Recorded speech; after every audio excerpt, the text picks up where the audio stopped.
honestly, I have a bizarre memory of convenience in some things because Foxtrot for me was not a good experience. I don't understand why. Okay, so I'll give you, this is more about you, but I'll give you the brief story. So came back from Italy with my folks, it was hard times for the family, even though my dad had a great stretch in Italy, made movies there. I grew up on a movie set, so no complaints. Came back, no money, fortunes ran out. And I've always been entrepreneurial, and I invented a gift item business at the time where I bought the original run of the New York Times, and I would give you as a gift for money, of course, you'd have to buy this, the original issue of the New York Times for the date of your birth, hand-bound, leatherette, the New York Times logo. Came up with this idea, bought this run, had a friend, a guy named Shecky Green, is a comedian. Shecky went on the Johnny Carson show. He gave it to Johnny Carson, and suddenly I got, because I opened up for business, like thousands of orders for these things. And of course, once that date was gone, the date of your birth, that was it. I had to look for other runs in newspapers. Anyway, long story short, young kid, new business, suddenly I had a ton of money for me, came in out of the blue. And I thought, okay, it's finally time to make my first horror movie. And I was so excited to make this movie. I've been dreaming about making my own movie. Unfortunately, I had a friend who's the sweetest guy in the world, a guy named Frank Ray Pirelli, a writer, who convinced me somehow, because I was young, I was 22, don't make that horror movie. Let's make a parody, a burlesque parody of The Last Tango in Paris, which was a Marlon Brando, bizarro movie. He said, you'll make money, it'll be great, it'll be funny. Let's call it The Last Foxtrot in Burbank. I don't know what I was smoking, but I didn't even smoke back then. I was like, I don't know how I made that decision, but he was such a charming guy. He convinced me. So I thought, okay, I'll delay my horror movie career. Let me make The Last Foxtrot in Burbank. And you did. And I pulled it together and the thing and the money and it's a very vague memory, but I know obviously we met and I want to hear more about that. But the end of that story is four-walled it, rented 2 expensive theaters, Klieg lights, had a huge premiere. The place was full of people, 800 people, of course, free, right? Hors d'oeuvres, yeah, free. I see.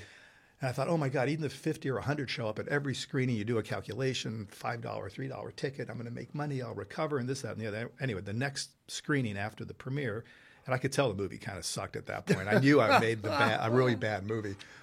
But I was hoping, hope springs eternal. I thought, okay, let's see how many people show up to that, let's say the 10 o'clock screening at the Pacific Theaters in Hollywood. And there was like 6 people showed up who paid.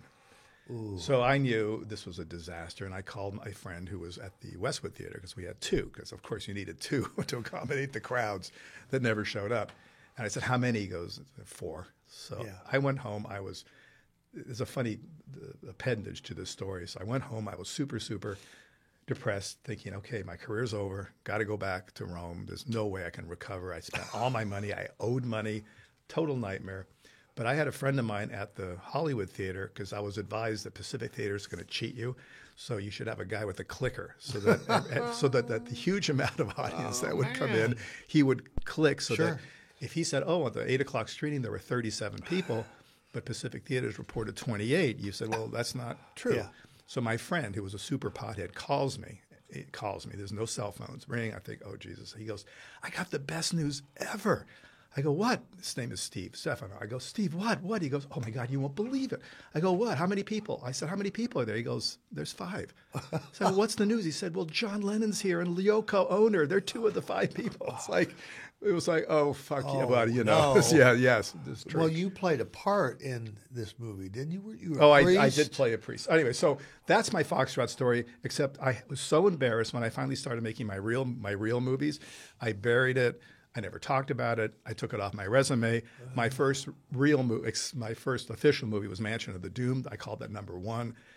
And then we found the negative for Foxtrot. Right. And here we are. We're talking about Last Foxtrot, and it exists, which is amazing. So tell me, because I have no memory, because I erased my memory other than just hanging with you or having dinner or coffee or lunch.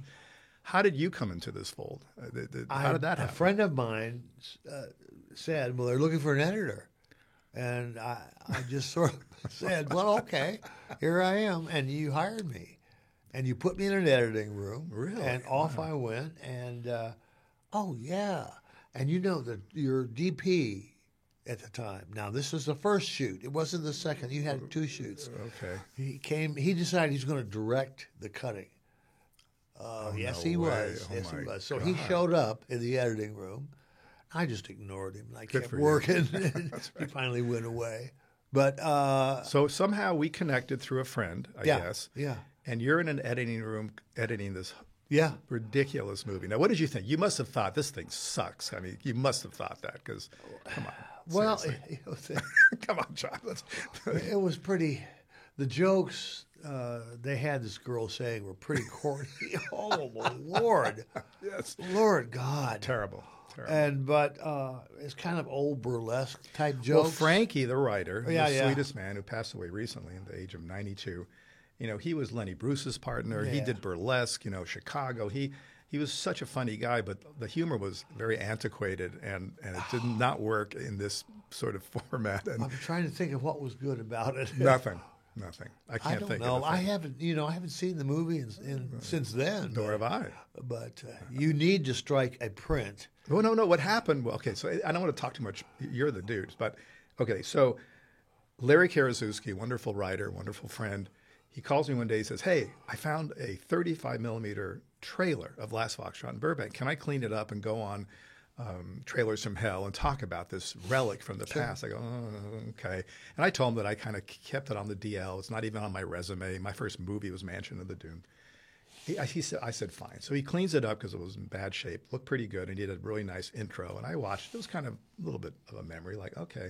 And because the movie was so bad, it was one of those trailers from the 70s where you never saw one frame of the movie. It was people coming out of movie theaters saying, that was amazing. Oh, it was beyond filth. really? And, Oh, yeah, wow. you never saw a sliver of the movie itself, probably for good reason. So it was that kind of promotion.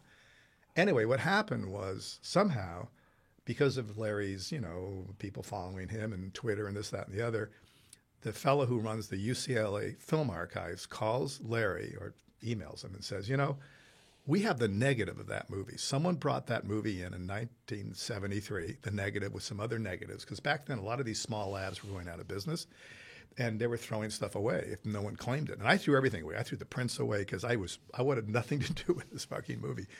But suddenly the negative exists. Yeah. So I thought, all right. And Larry says, you got to get it. I did. I made a nice HD master, and we're going to have it out soon. Excellent work. Excellent work. But then I had to figure out how to number it. Because, I'm so excited. Because my number one movie. I'm going to get one. I'm going to get a copy. I will send it to you with great pleasure. So that was your first gig, literally. Yeah, your but first, it was your first gig too, dude. It was you. It was. Yeah, it was. You have to Terrible. own it, and be proud. Well, I of own it now. Yeah. But since I've numbered my movies since day one, and Mansion of the Doom is number 1, and the one I'm shooting now is number 361. Yeah. I had the only number I could come up with for Foxtrot was number 0. Yeah, well, it's appropriate. It's good. That's It's right. very good.